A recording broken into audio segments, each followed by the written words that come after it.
தமிழ்நாடு புதுச்சேரி மீனவர்கள் 25 பேர் விடுதலைக்கு உதவிய LJK தலைவர் ஜோஸ் சார்லஸ் மார்டினுக்கு நன்றி. நாகை, மயிலாடுதுறை, காரைக்காலைச் சேர்ந்த 25 மீனவர்களை எல்லை தாண்டி வந்து மீன் பிடித்ததாக கூறி கடந்த பிப்ரவரி 15ஆம் தேதி இலங்கை கடற்படையினர் கைது செய்து 2 படகுகளை பறிமுதல் செய்தனர். அவர்களை மல்லகம் நீதிமன்றத்தில் ஆஜர்படுத்தி யாழ்ப்பாணம் சிறையில் அடைத்தனர். இதனால் மீனவர்களின் குடும்பத்தினர் கடும் வேதனை அடைந்தனர். இந்நிலையில் காரைக்கால் மீனவர்களின் குடும்பத்தினரை நேரில் சென்று சந்தித்த LJK நிறுவன தலைவர் ஜோஸ் சார்லஸ் மார்டின் ஒவ்வொரு குடும்பத்திற்கும் தலா 10,000 ரூபாய் நிதி உதவி வழங்கியதுடன் 1 மாதத்திற்கு தேவையான மளிகை பொருட்களையும் வழங்கினார். அத்துடன் நிறுத்திக் கொள்ளாமல் இலங்கையில் தலைசிறந்த வழக்கறிஞர்கள் மூலம் மீனவர்களுக்கு சட்ட உதவிகள் வழங்கினார்.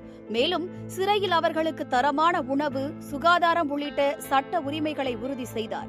தொடர்ந்து இலங்கை நீதிமன்றத்தில் சட்ட போராட்டம் நடத்தி மார்ச் 31 அன்று மீனவர்கள் 25 பேரும் விடுதலையாக வழிவகை செய்துள்ளார்.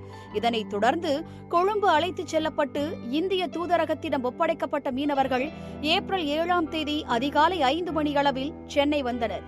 அவர்களை தமிழ்நாடு மற்றும் புதுச்சேரி மீன்வளத்துறை அதிகாரிகள் வரவேற்றனர்.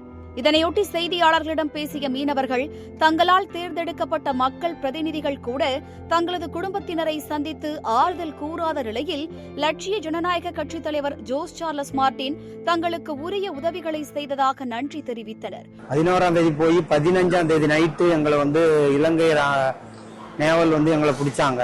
50 நாள் இருந்தா ரிலீஸ் ஆகி இப்ப வீட்டுக்கு வந்திருக்கோம். மார்டின் சார் அங்க ஆள் வச்சு பார்த்தாங்க, போனாங்க, எங்களுக்கு நிறைய உதவி பண்ணாங்க.